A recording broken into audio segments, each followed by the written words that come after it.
Star Wars The Rise of Skywalker is set to introduce over 8 new characters in this story, while also respecting the legacy characters and the sequel trilogy characters as well by director J.J. Abrams. This is Mike Zero. If you guys are new to the channel, do make sure to subscribe to see future Star Wars content. Now, what's really great about Episode 9 is that if we look at this movie as the final installment of the sequel trilogy, which it is, and of course the last film of the Skywalker saga, there are many different things that a lot of people are really looking forward to, such as Palpatine, the new villain, exactly how Rey and Kylo Ren are going to work together, and most of all, how the character of Luke Skywalker will be utilized in this movie by JJ, and even exactly how George Lucas was involved in the storytelling and the writing process of Episode 9. Now, these past couple of weeks or so, we've been learning a whole lot more about this film, and when it all comes down to one of the set leaks and one of the concept art descriptions, this is where things begin to get very exciting for this movie.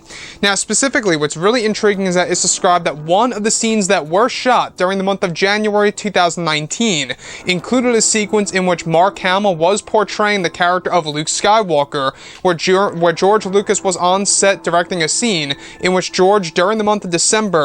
participated in the rewriting process for the character of Luke to give Luke an action scene or two in the film. The sequence was described to be in response to The Last Jedi Backlash, and that George experimented with the unseen power in the Star Wars universe that would be applied to the character of Skywalker, both in present time and in the form of a flashback. It's described that part of the process was for George to develop a scene that would show a side of Luke that was more comparable to the Luke that fans knew and loved from the original trilogy. And Lucas advised JJ to also bring in the young version of Skywalker to bridge the gap between the originals and the sequels. Now, additionally, what's really exciting about all of this is that it's described that one of the sequences filmed includes Mark Hamill performing moves with a green lightsaber in front of a blue screen. It's unclear as to why Mark, as Luke Skywalker, was performing these moves. However, it's said that he had CG markers all over his face and was dressed in a black cloak, and the sequence was directed by George.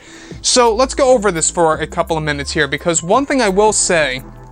about Episode 9 that is really impressing me the most is how Disney and Lucasfilm had the bravery to bring in George Lucas and have him work on this film, either through an act of desperation or through being very genuine for the Star Wars fans. I'm going to go ahead and say that it was an act of desperation because of what happened with The Last Jedi and the backlash it received, and how it really changed over 10 years worth of Star Wars movies, like over a decade's worth of Star Wars films are all mapped out that were ultimately canceled, 2 of which were the KENOBI movie and, of course, the Boba Fett film that were canceled. So, moving on past all of this, what's really intriguing to me the most is how this whole entire,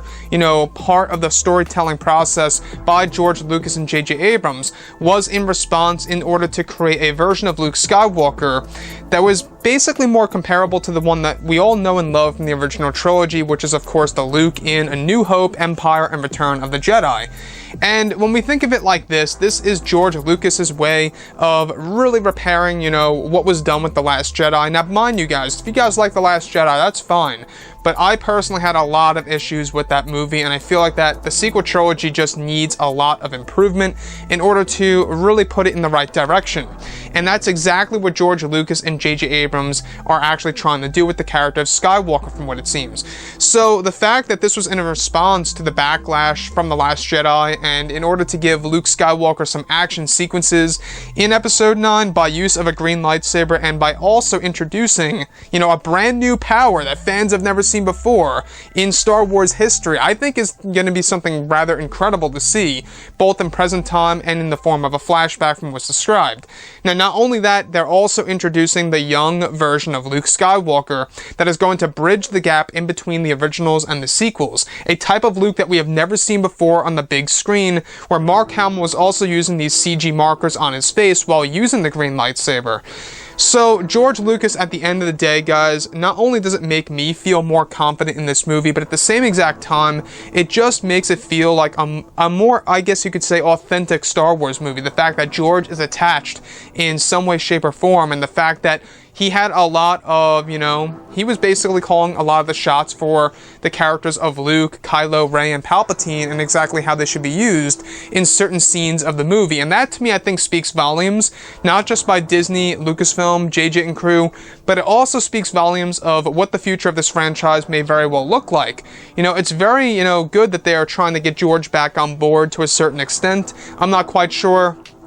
if George really wants to do this, but it seems like that he had to do this. You know, it seems like he had to step in order to really set things right, to do something incredible for the character of Luke Skywalker. Now, like I say, so far we only have one look at the character of Luke from of course, you know, the Vanity Fair article a couple of days ago, when we actually got to see R2-D2 and Luke Skywalker side by side. That was basically our only look at the character of Luke as far as official images go. So with that being said, guys, you know, what do you think about this whole entire thing here about George and his approach for the character of Luke? And if you guys did enjoy the content for today, do make sure to drop a thumbs up on this video to support the channel. I thank you all so very much for the kind support, and I'll catch you guys next time.